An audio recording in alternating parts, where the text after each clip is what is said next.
Well, good evening, everyone.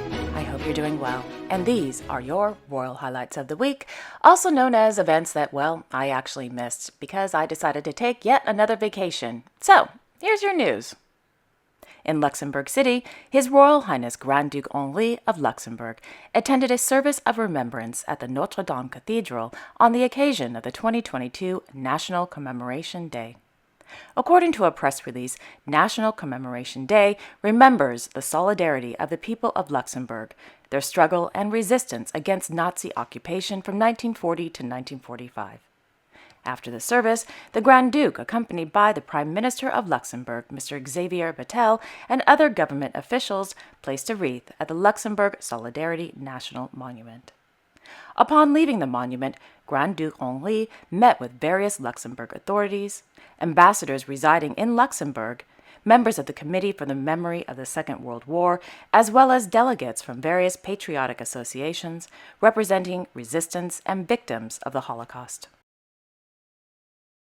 In Oman, Her Majesty Queen Rania of Jordan visited the Al Jandawiel Secondary School for Girls to learn more about Road to Code, a digital skills program used by the school, developed by the nonprofit organizations INJAZ and Code.org. During today's visit, Her Majesty the Queen participated in an activity held under the Hour of Code, a global EdTech initiative that aims to acquaint students with the basics of programming and teaches them coding concepts through simple methods. Her Majesty the Queen also visited a training session for teachers, conducted by Code.org founder and CEO Mr. Hadi Partovi, on the basics of coding and the use of specialized educational resources to facilitate student access to coding-related learning opportunities. During the session, Her Majesty the Queen spoke with various teachers about their experience with Code.org. Thereafter, Her Majesty the Queen joined a group of 8th grade students for a lesson on coding principles. Meanwhile, His Majesty King Abdullah II of Jordan attended a ceremony to mark the anniversary of the birth of the Prophet Muhammad, held inside the Cultural Center at the King Abdullah I Mosque. In Anaru, Their Majesties King Rama X and Queen Sethida of Thailand presided over the 2022 National and Southern Territories Quran Competition Awards, held at the Patani Central Mosque. On Saturday in Copenhagen, Her Royal Highness Princess Isabella of Denmark, along with her 2 friends, attended the premiere of the play Rapunzel, held at the Tivoli Theatre. The princess was also accompanied by Miss Birgitte Handwerk, wife of Mr. Jeppe Handwerk, a longtime friend of His Royal Highness Crown Prince Frederik of Denmark. On Friday in Copenhagen, Her Majesty Queen Margrethe II of Denmark presided over the presentation of the 2022 Niels Bohr International Gold Medal Award ceremony held at the Carlsberg Academy. The winner of the award went to astrophysicist Professor Ewijn van Dishoek from the Netherlands. Meanwhile, Her Royal Highness Crown Princess Mary of Denmark, accompanied by the Executive Director of UNICEF, Miss Catherine Russell, attended a reception in celebration of the 60th anniversary of UNICEF's Supply Division in Denmark, held at the UNICEF's Global Supply and Logistics Hub. According to a press release, UNICEF Executive Director Ms. Catherine Russell noted that on behalf of UNICEF, they are grateful to the government and people of Denmark for supporting UNICEF in its vital work and look forward to the next 60 years of delivering life-saving supplies wherever and whenever they are needed. Prior to the reception, Crown Princess Mary helped to pack dozens of school in a box for students in Ukraine. Thereafter, the Crown Princess attended the reception as well as gave a speech stating, quote, "I want to express my sincere gratitude and appreciation to all who contribute to this incredibly important operation, for the future of each child and for the future of our planet. I am certainly proud that we host you here in Denmark," end quote. In Madrid, Their Majesties King Felipe VI and Queen Letizia of Spain held an audience with members of the Spanish women's and men's water polo teams held at Palacio de la Zarzuela. On Thursday in A Coruña, His Majesty King Felipe VI of Spain attended the 64th Fernández La Torre Award ceremony held at the Museo Santiago Rey Fernández La Torre. The winner of the award went to Spanish journalist Mr. Francisco Ríos Alvarez. According to a press release, Mr. Alvarez received the award for his great talent, responsibility, and serenity of judgment, which has made him one of the, quote, great journalists for over 42 years until his retirement in 2016.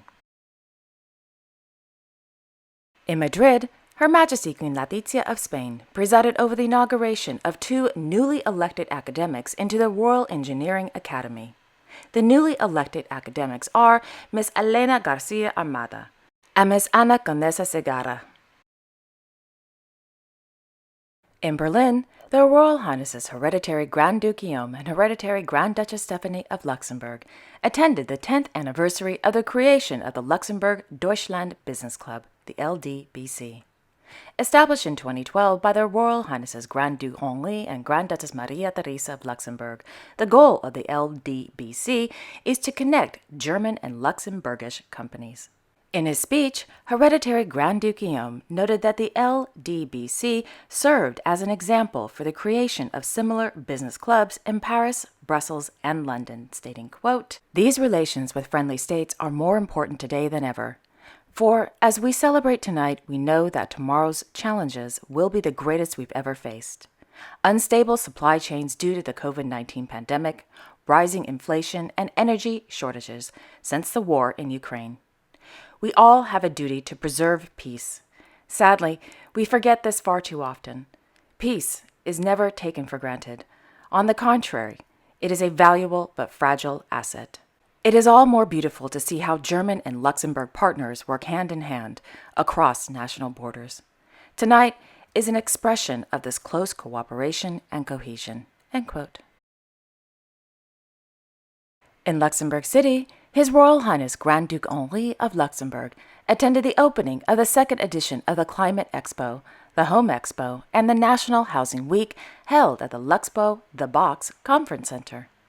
Each of these expos has a common theme: climate, energy efficiency, and renewable energy.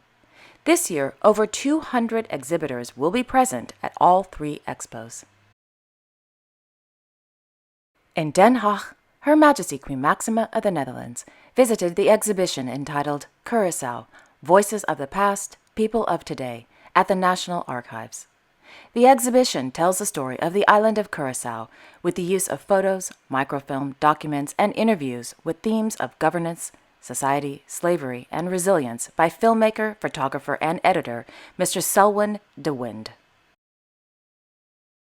In Kolding, Her Royal Highness Princess Benedicte of Denmark, Princess of Sayn-Wittgenstein-Berleburg as honorary patron, accompanied by their excellencies Count Ingolf and Countess Susie of Rosenborg, opened the permanent exhibition entitled Flora Danica, the World's Wildest Dinnerware, held inside the Liberty Hall at the Kolding Huis Museum.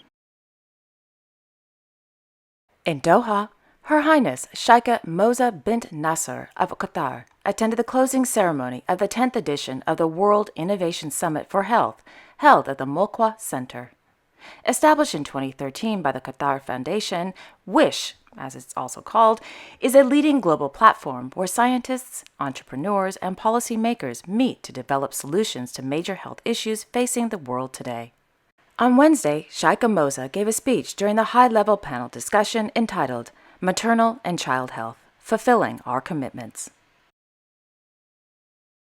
On Wednesday in Copenhagen, Her Majesty Queen Margrethe II of Denmark attended the opening of a special exhibition entitled On the Tiled Floors, held at Christiansborg Slot. The exhibition showcases 50 beautiful gala dresses and suits that have been worn by Her Majesty the Queen, Her Royal Highness Crown Princess Mary of Denmark, and other members of the royal family who have attended various galas and official ceremonies over the years at Christiansborg Slot. On the Tiled Floors will be open to the public until December 18, 2022. In Muscat, Their Majesties King Abdullah II and Queen Rania of Jordan, along with His Royal Highness Crown Prince Al Hussein bin Abdullah II of Jordan, continued their official visit to Oman. In the morning, Their Majesties and the Crown Prince visited the National Museum of Oman and the House of Musical Arts at the Royal Opera House. During their visit to the National Museum of Oman, Their Majesties and the Crown Prince were briefed on the museum's collections and artifacts, which reflects Oman's heritage, history, and culture. At the Royal Opera House, Their Majesties and the Crown Prince were briefed on its facilities and equipment used for hosting and organizing international musical performances. Their Majesties and His Royal Highness the Crown Prince also attended a special performance by the Royal Guard of Oman Band. In the afternoon, His Majesty the King and His Majesty Sultan Haitham bin Tariq Al Said of Oman, accompanied by His Highness Saeed Thiazan bin Haitham bin Tariq Al Said of Oman and His Royal Highness Crown Prince Al Hussein bin Abdullah II of Jordan, participated in a meeting at Al Halam Palace. His Majesty the King and His Majesty the Sultan discussed a number of bilateral issues as well as the latest regional and international developments. Their Majesties reiterated the need to expand cooperation between Jordan and Oman in various fields to reflect the strong relations between the two countries. On the sidelines of His Majesty's visit, the governments of Jordan and Oman signed 7 memoranda of understanding and 2 executive programs in the fields of mining and documentation and management of records and archives, exchange of information and supervision of the insurance sector, and higher education, scientific research and innovation, as well as cooperation in tourism, industry, labor, anti-monopoly, and consumer protection. Near Beaufort, Luxembourg, His Royal Highness Grand Duke Henri of Luxembourg visited the Nature and Geopark Mellerdal, or Muellerthal. In the morning, the Grand Duke, accompanied by various NGPM representatives, hiked the well-known trail known as Helt. In Mainz, Their Majesties King Philippe and Queen Mathilde of the Belgians began their 3-day official visit to Germany. The day began with a visit to the biotechnology company BioNTech, which developed the COVID-19 vaccine. Soon, Their Majesties arrived at the Gutenberg Museum for a tour, followed by a discussion with experts on media and the evolution of information dissemination. In the afternoon, Their Majesties arrived at the State Chancellery, where they met with the Prime Minister of Germany, Ms. Malu Dreyer. The day ended with a visit to the headquarters of the chemical company BASF. And finally, in Thimphu, Their Majesties King Jigme Khesar Wangchuck and Queen Jetson of Bhutan, accompanied by their 2 children, celebrated Dasein with the people of the Hindu community at Linkana Palace. And there you have it. Thank you all so much for watching. I really appreciate it. I will be back tomorrow on Monday, October 10th with all the latest royal news. Until then, I wish you all a wonderful Sunday evening and a great week ahead. And also, I'd like to apologize again for not uploading videos for the past couple of days. I had a chance to take a quick road trip to Pedasi as well as to the glamorous town of Chitre. So I took it. That vacation, that is. So, again, I'm so sorry. So, with that being said, I will see you all tomorrow and take care. Okay, bye-bye.